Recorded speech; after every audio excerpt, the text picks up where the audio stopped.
Hello, everyone, and welcome to the closing ceremony of the MedVenture Precision Medicine Conference. As we start the closing ceremony, the first part of the closing ceremony will be a keynote speech by Dr.Ko, who is a neurosurgeon in New York City.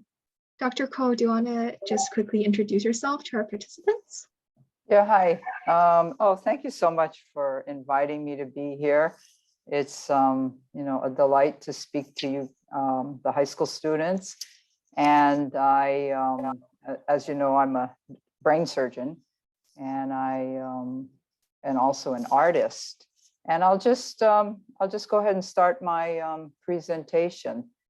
So and why I like talking to high school students is because high school was such an important part of my life.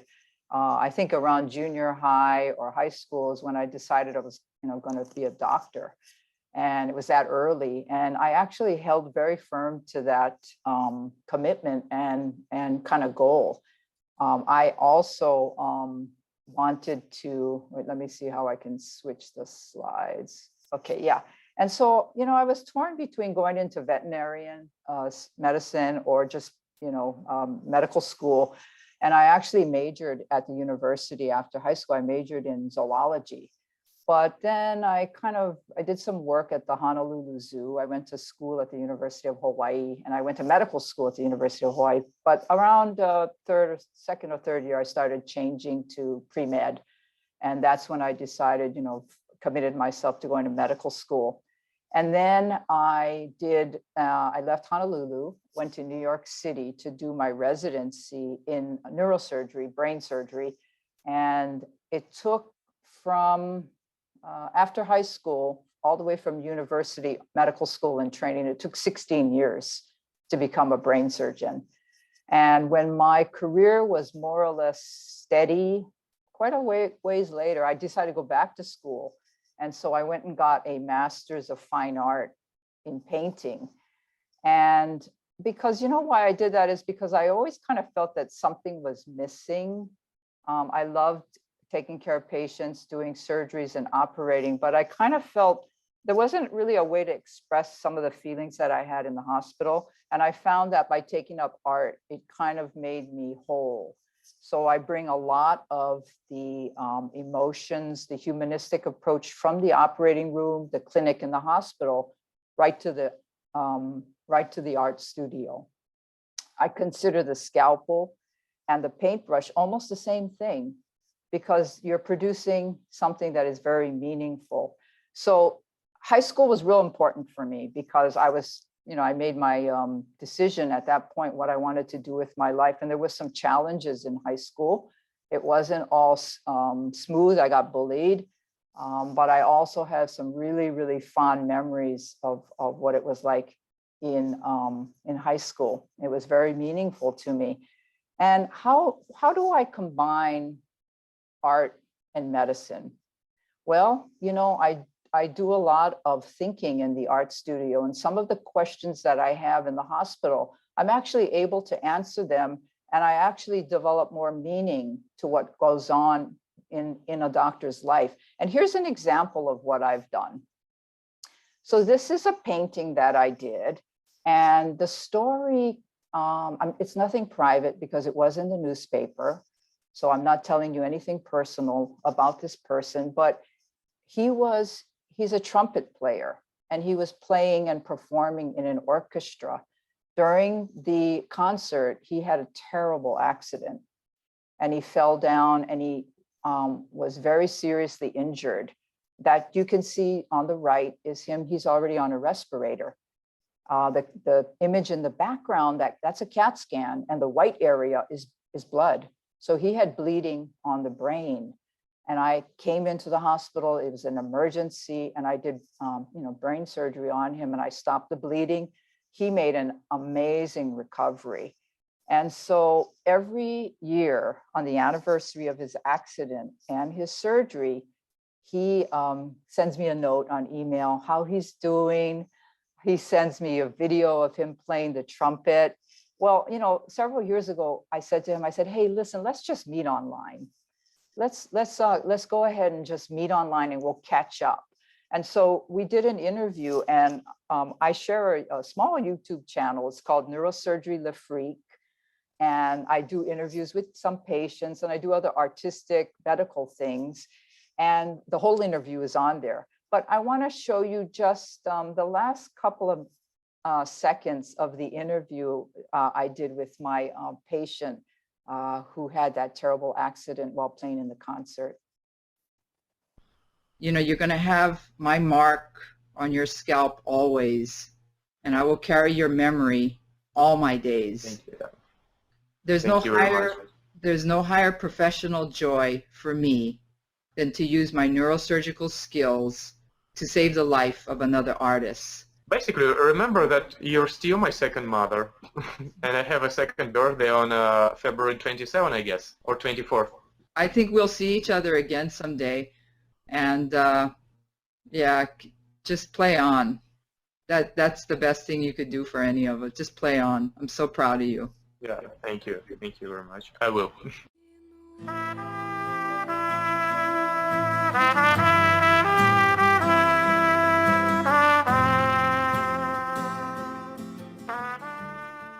You know, that's actually him playing the trumpet at the end. He went on to get his PhD in classical trumpet and now teaches trumpet to young students in Russia. And so we're still in touch till this day. So, you know, I do a lot of drawing too. That was part of my art training when I got my master's. And the drawing on the right is called hand holding scalpel, drawn by hand holding pencil. And that's actually a self-portrait. That's my hand holding the scalpel. And I wrote about how I considered the scalpel and the pencil very essential tools for a surgeon and an artist, because they both leave marks, and those marks are profound. They have the ability to influence, perhaps save a life, or perhaps inspire somebody. And I wrote about it in a very short essay called The Simple Things. And if you want to read that essay, it's online with the American Association of Neurological Surgeons. Take a look.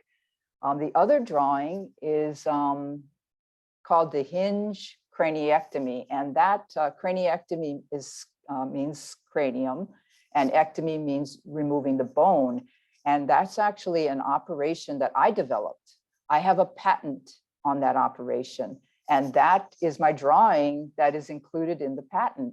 And so if you want to read more on that procedure, just look up hinge craniectomy and you'll see some other interesting drawings. You'll probably see the patent, and you'll see the article that I wrote on that procedure also. Well, you know, I use a lot of cartooning because I think it's fun. I also think that, you know, some of my difficulties in the past are, you know, I can express them through a cartoon and make it softer, make it even have a funny twist to it.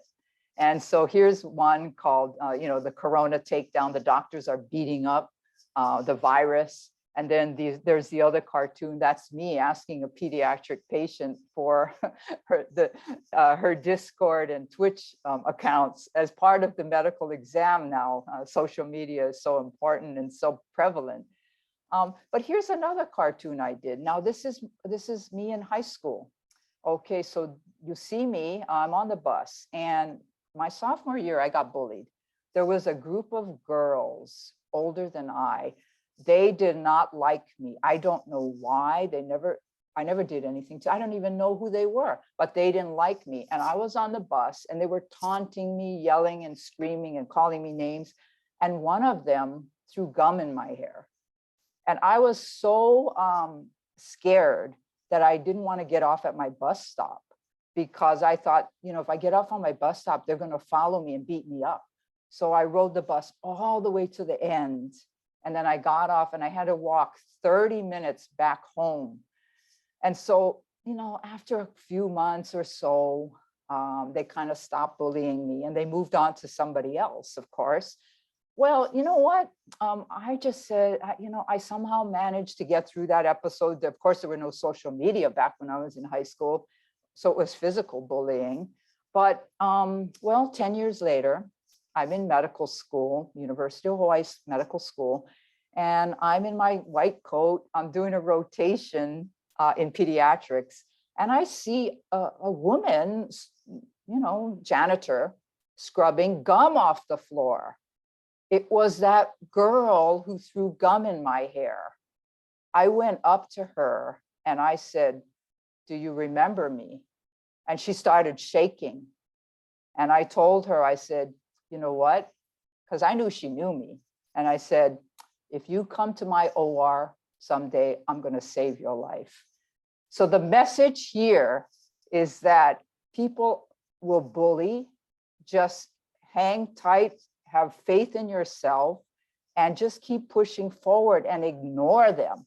And the other thing I want to say is, if you see somebody being bullied, don't be silent about it. Stand up, because the biggest people are the people who do something to stop it and have nothing to gain from it. So I am a staunch anti-bully person. I don't tolerate it on social media a minute. And I hope you'll do the same too. But if you ever get bullied, remember this story, because it'll all go away when you reach your goals. So here's a painting I did, and this is a tribute to one of my favorite anesthesiologists. This is the minute before we're getting ready to do surgery on the patient. And I painted this in his honor. He's putting in a catheter in an artery in the wrist. It's called the radial artery, and that's to measure blood pressure during surgery. And this is right before the minute we get ready. The patient is already under anesthesia, and this is a very important catheter that has to go in, and it's pretty iconic. It looks like a really pretty painting and stuff like that, but it really has a lot of medical information. Well, on social media, my handle is called Doc Ambidexter. And it's because my first or second year of medical school, and we used to take notes then, we used to actually write. I switched hands. I was born right-handed, but during medical school, I switched to my left hand.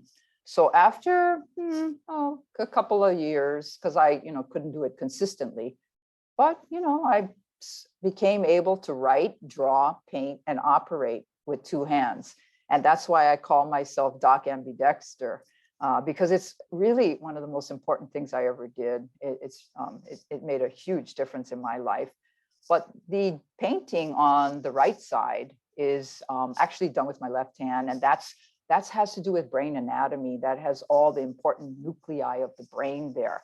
The one on the left, which is me holding a drill over the patient's skull. So we use a drill to open the skull so we can do brain surgery. That's done with my right hand, and that's called craniotomy in G sharp. And why G sharp? I have a good ear. I did a lot of piano lessons and ukulele and all that, saxophone, flute. And I realized that drill makes the sound, when it's working perfect, that note is G sharp. And so I would tune the drill to my ear so that it would work really well. So the message here is, use all your talents. Use all the skills that you have to make that one career better. No matter what it is, you might think, oh, I'll never use music in medicine. You will. And this is an example, craniotomy in G sharp. Well, I also, I'm on TikTok. And on TikTok, I do a lot of kind of humanistic stories, nothing too technical. I talk about what it's like to be a brain surgeon, what it's like to be a woman brain surgeon, some of my experiences, because I've had a lot of really meaningful and thoughtful patients that have come my way. And I also talk about this case. This is a painting I did. And this painting, this person was found deceased. And when they did an autopsy, they found out that he had had brain surgery, because you can see his skull. It has a lot of bone cuts, and it has micro plates and screws that we use in brain surgery to put the bone back to the skull, to reattach it. And so the medical examiner asked me if I could help try to find this person. He's unidentified. So it's a neurosurgery cold case. If you want to, and I wrote a lot of articles about this because I believe that, his loved ones would want to know. And so we're trying to identify him. I pinned a video to TikTok, my TikTok account on this case. And so a lot of response to a lot of really, really good tips. So have a look at that and see if, the story is there, and see if there's anything you might think of that would help us try to identify who this man was to help his family get closure. Well, here's a video. This is like some of the videos I do on TikTok. And so I just want to show it. So many things go through your mind when you're operating on a person. You want to do the best you can. You want to make sure that you get the person through the surgery safely. The outcome is good. You concentrate so hard that you don't even notice the time going by. I once looked up, I thought I'd been there an hour, and I'd actually been operating for 5 hours already. I guess the point is, you try your best. You try your very, very best. And you hope that your best that day is enough. So that last statement about trying your best, that's all a surgeon always does that. We just try our very, very best 100%, 120% of the time, because you cannot do anything less. And that's why this video got a pretty good response, and people were touched by it, but it really comes from my heart when I put videos like that out. So, when I was after medical school, I was interviewing for neurosurgery residency training, and I went to some other, this was a long time ago, and I went to the interviews, and they were saying, oh, no, you've got to concentrate on, you can't do anything else. Your whole life has to be neurosurgery. There's no way to do anything else. So I did this cartoon because I am a believer in doing a lot of things in this short life. Don't leave any dream that you have untried. Go for everything. Don't get brainwashed. Now, if you only want to do one thing, that's different. But if you have a lot of passions, talents, dreams, goals, do them all. You can't do them all at the same time, but don't forget about them. Keep them close to you, because there will be a day when you can do many of them, and then you bring them back to your primary career. My neurosurgery career took off when I went into art.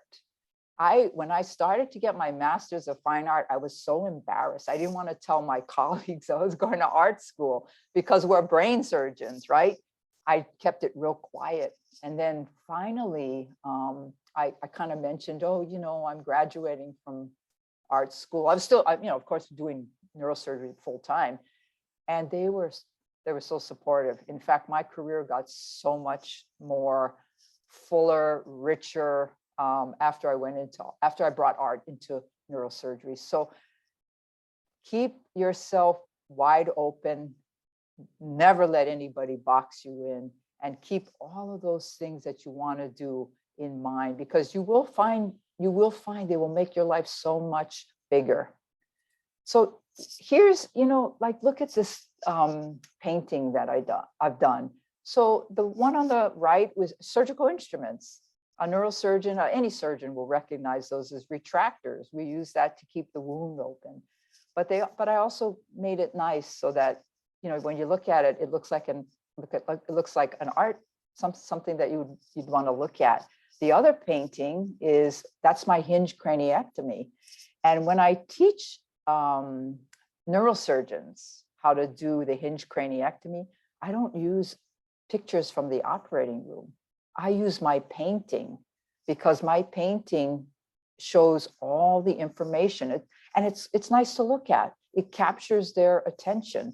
So, I want to, again, just go back to, you want to see some videos, some other stuff that I've done. I'm on YouTube, Neurosurgery the Freak. It's a small channel. And I collaborate with a medical student, actually. And he founded this thing called usico.com, which is kind of like the Reddit of medicine. And he and I collaborate on doing videos. We're really into, like, right now, our emphasis is on augmented reality and virtual reality. If any of you are involved in this platform called Spatial, hit me up, because I really want to get connected to people on Spatial. I'm really, really interested in that platform. But we did a video together, and it is on the American Association of Neurological Surgeons asked us to do this video, and we're using the Oculus for this. And so I just want you to take a look at this video.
There may be trouble ahead,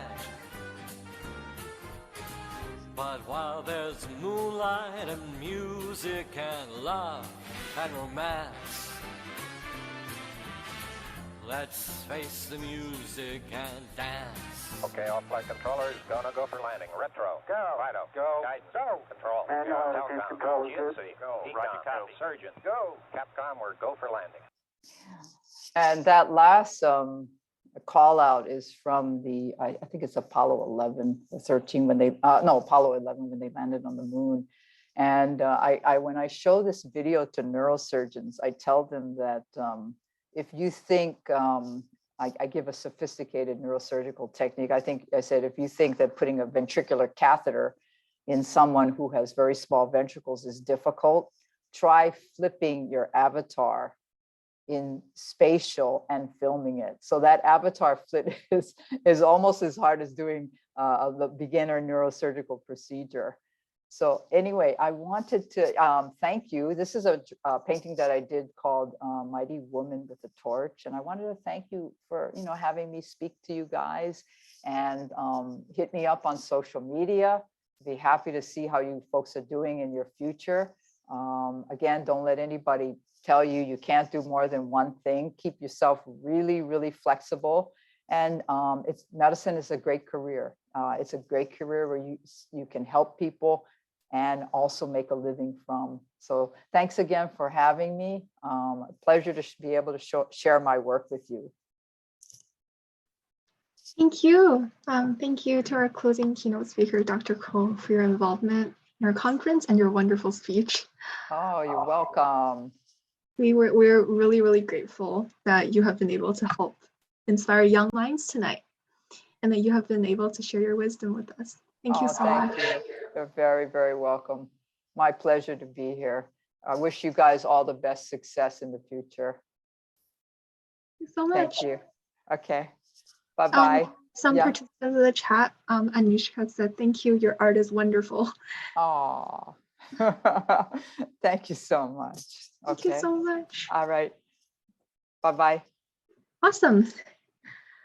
So good evening, everyone. On behalf of MedVenture, we want to thank all of you guys so much for your engagement in the 2022 Precision Medicine Conference. We are so glad to have had so many STEM enthusiasts join us over the past couple of days and to bring together a community of students with similar passions. You have all worked so hard, and I'm sure you've all produced such innovative and important ideas. Next up, we would like to extend our appreciation to our incredible sponsors that have made this event possible. First off, Zoom has sponsored the platform we have used to host our workshops and meetings, allowing us this opportunity to host our virtual event during the pandemic. To our gold level sponsors, Terry Trophy and Awards, the Princeton Review, Basil Box, MD Consultant, and Steve's Pokebar, thank you so much for your continued support and for helping us to provide some of our wonderful prizes. In addition, we have been super lucky to have had the opportunity to learn through multiple incredible workshop leaders. First of all, Dr. Conboy, thank you for your wonderful innovative idea generation workshop and providing us with valuable information that will be greatly useful throughout our futures. Thank you, Dr. Hong, for leading the virtual job shadowing workshop and informing us about a day in the life of a general surgeon. I'm sure you have persuaded many young people to aspire to follow in your footsteps. Next to Monique Sagar for answering many of our much anticipated questions through the Q&A session. Your presentations are all very captivating and immersive. The recordings are available in the resources folder if you would wish to go back and revisit the past workshops. Through everything you have done this weekend, we hope you have been able to remember why you're here with us this evening. We have all joined over the past couple of days to spread inspiration throughout a community of like-minded individuals and create an impact in the field of medicine. Every one of you has a bright future ahead and the dedication and passion to chase your dreams. We are so proud of the ideas you have created and the work you have produced over a short time. We hope that MedVenture has been an opportunity for you all to develop and improve your public speaking, analytical, and problem-solving abilities, and will aid you throughout your future endeavors. Despite whether you win or lose, we are honored by each and every one of you. With that being said, there were many prizes awarded for your engagement in this conference. Each participant here will be sent a precipitation certificate over the next week. The prizes for the first, second, and third placing teams were discussed in depth during the opening ceremonies. Although if you have forgotten, the list of awards is available on our social media page. Over the next 2 days, our panel of wonderful judges will be reviewing your project submissions and judging them. The winners will be announced on January 27th on DevPost, Discord, and Instagram, so please look forward to that and stay tuned for the announcement. Overall, we are glad to have been able to reach the minds of so many bright individuals through the 2022 conference. With over 90 registrations, 25 teams, and 4 incredible speakers, we are grateful that MedVenture has been successful virtually and that we have all been able to create a community from varying locations. We have participants here from all over the world, and we thank each and every one of you for the unique background and skill set that you have brought. Despite varying time zones, final exams, and busy workloads, we are glad that you have made all the room in your schedule to join us here right now. Sadly, this draws our conference to a close. Once again, thank you guys so much for your participation, and we hope that MedVenture has provided you with an experience you will never forget. Through the people you have met, the ideas you have come up with, and the work that you have done, everything here should feel proud of all they have accomplished. We hope to see you again in the future, and best of luck to all of you as you strive to make an impact with your brilliant minds. Good night, everybody. And this is the end of our closing ceremony. Thank you guys so much for participating. And please look forward to the winning team announcement on January 27th. Thank you.